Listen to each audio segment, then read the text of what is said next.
This is a call for an uprising. Welcome to today's show.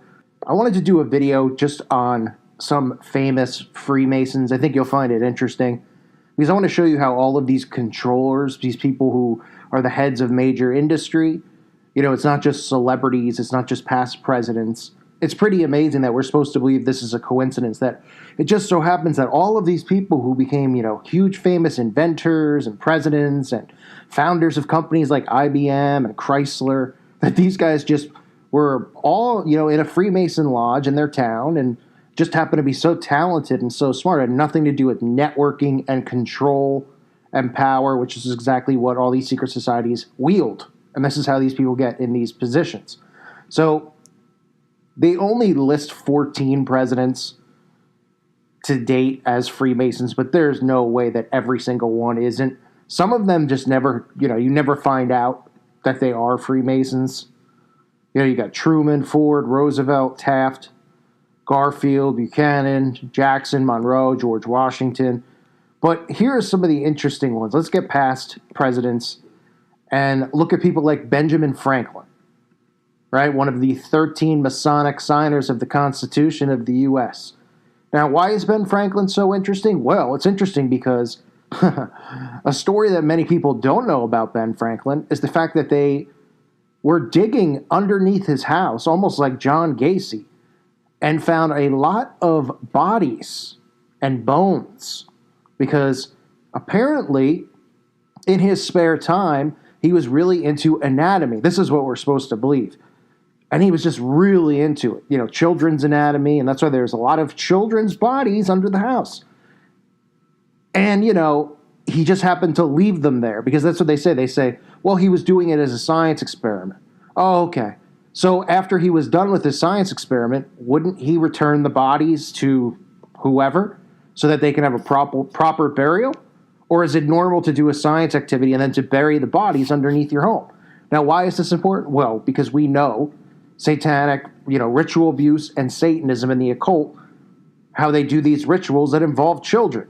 And what a coincidence that is, that we have this Freemason founder, one of the names on one of the founders of the Constitution. I mean, it's unreal. You got John Hancock as another. Okay, one of these guys. He's one of the signers of the Declaration of Independence. Paul Revere from the famous Midnight Ride of Paul Revere. He was a Grand Master. Then you have international leaders. You have King George VI, King Edward VII, King Edward VIII, Sir Winston Churchill, who I've covered. Churchill famously has that photo of doing the V sign and the peace sign. Okay, these are all cultic symbols. In sports, we have Sugar Ray Robinson, the famous boxer. Arnold Palmer, the famous golfer. They have the drink, the Arnold Palmer, which is named after him. Bart Starr, the famous quarterback for the Packers. Cy Young is a Freemason. Okay? Then you move down to musicians. You get people like Ludwig van Beethoven. Wow, right? Mozart, Bach, Louis Armstrong, Nat King Cole.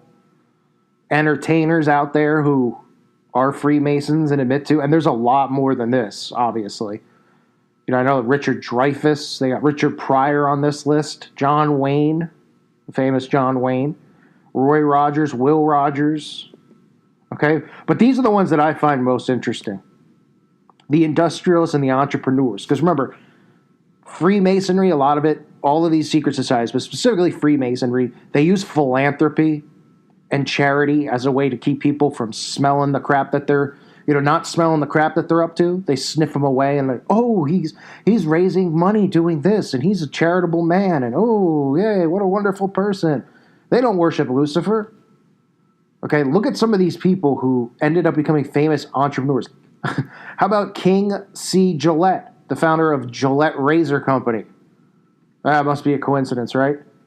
Henry Ford, right? Cars. Chrysler, Walter P. Chrysler, the founder of Chrysler. And then you get these guys who invented things, right? I'm sure that all of these Masons are just so clever. They're just inventing things. They're probably just stealing people's ideas and then patenting them. That's what they're doing. You get the guy who, the inventor of the gas mask is one of the guys, Garrett Morgan. You get Thomas Watson, the founder of IBM. All right, so that must be a big coincidence. Dave Thomas, the founder of Wendy's. John W. Teets, the chairman and president of Dial Corporation. You got Colonel Sanders, folks. Colonel Sanders, the founder of Kentucky Fried Chicken. So, like when people sit there and they think, oh, I could come up with, how many people like watch TV and they hear all this crap and then they think that they could start their own business? Like I could start and run my own restaurant. And all these people always fail. That's why we say it's a rat in the wheel. Because people get convinced that they can do stuff like this. And it doesn't mean that they're not good at anything and they can't cook. This is a controlled industry. There's a reason everything is a controlled industry. But there's a reason there's monopolies on these things, right? Like, everybody when they think of fried chicken thinks of what? KFC. So it just so happens that KFC, the guy, Colonel Sanders, was a Freemason, and he was just like, yeah, and I'm going to start the biggest and the only, big fried chicken company. And then Dave Thomas, who starts Wendy's, he just happens, his is, these crappy hamburgers and fries, and they're, this guy's a billionaire, trillionaire, right? The same with the guy from Taco Bell. I know he's a Mason. I can't think of his name off the top of my head. He's not on this list. Then you get William H. Dow from Dow Chemical Corporation. I mean, these are huge. John Dunlop, as in Dunlop Tires. Right? Charles C. Hilton, Hilton Hotels. Frank Hoover, the vacuum cleaner Hoover. Sir Thomas Lipton, Lipton Tea. You get John McAdam. You might say, who's that? Well, he's the guy who invented blacktop pavement, right? So all these guys, I mean, they're really just, all of these winners are just signing up for Freemasonry and just hold a monopoly over all these corporations, patents on all of these things. You get Frederick Maytag from Maytag Appliances, George Jacob McCarroll, who's the founder of State Farm Insurance, James C. Penney, the founder of J.C. Penney, David Sarnoff, the founder of RCA Television. I mean, you're supposed to, it's amazing. Like, people are just supposed to believe this stuff. But when you see it all put together, and you see all of these different, whether it's industry, movies, industrial, music, right? Like the most famous musicians who were like Beethoven, Mozart, Bach, I mean, obviously Beethoven, you would say, is probably the most famous musician. Charlie Chaplin is a Freemason, right? Who you think of as like one of the founders of like television as far as like being famous on TV, and even though it was silent films or whatever he did. Then in religious leaders, you get Reverend Al Sharpton, Reverend Jesse Jackson, and for those of you who aren't familiar, there's Blue Lodges. There's all different types of lodges. So there are lodges that have black people. There are lodges that have white. Okay, Masonry isn't just for white people.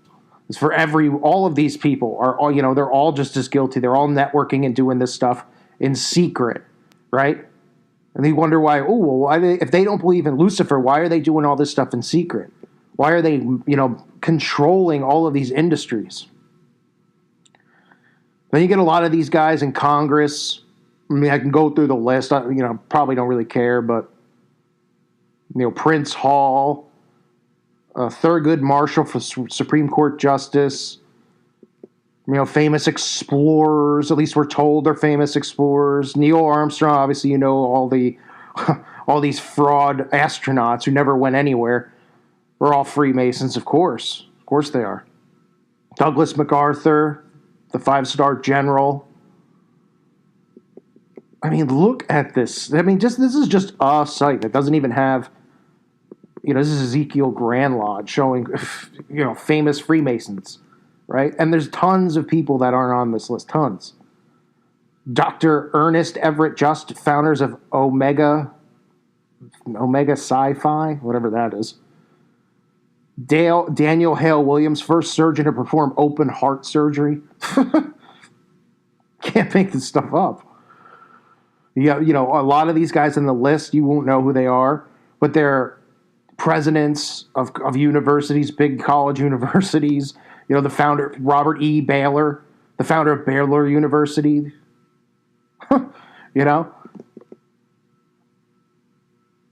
Frank S. Land, who was the founder of DeMolay, the DeMolay, which I've covered many times, the order where they target your kids and try to make Masons out of your children. A lot of this stuff is just, I'm just reading through the list when I'm talking. Obviously, the founder of the Eastern Star, Robert Morris. The guy who invented the saxophone, Antoine Sax. Give me a break. The first man to swim the English Channel, Matthew Webb, in 1875. So I just wanted to show you, just in case, because this isn't stuff that we always think about, but I was just looking up, doing some research on some people, then seeing their connections to Masonry. And it's just funny, right? You get the Hilton family, the Gillette family, the Dunlop Tire family, Dow Chemicals, Chrysler, Ford, J.C. Penney, James C. Penney, Dial Corporation, Thomas Watson. Then you get Dave Thomas, the founder of Wendy's, along with Colonel Sanders. These people are everywhere. And this is what they like to do, is they like to make you think that, oh, these people work so hard to get these things and to achieve these accomplishments, and you can too. So what they do is they get you to run their race, right? Play their game. And at the end, they know that there's no way you can win if you're not a part of it. So all this does is just continue to defeat people. It beats people up, wears them down. These people are controllers of all industry, political, religious, fame on television, music, and all these other industries out there. And this is just a small list, but just imagine how many more, right? Like I said, the guy from Taco Bell, I know for a fact is a Freemason. I've seen a documentary on him. They openly admit it. Brad Paisley, I think his name is, the musician. I've covered him before being a Mason. So these people are everywhere. They're in control. Don't fall for the scam of thinking that you could do what you want in this world.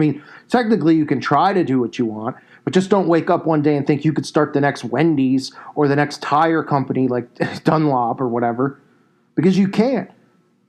They control all of this. Their companies are the big companies, the ones with the stranglehold on everyone else. I thank you for listening to today's show. God bless all of you and your families.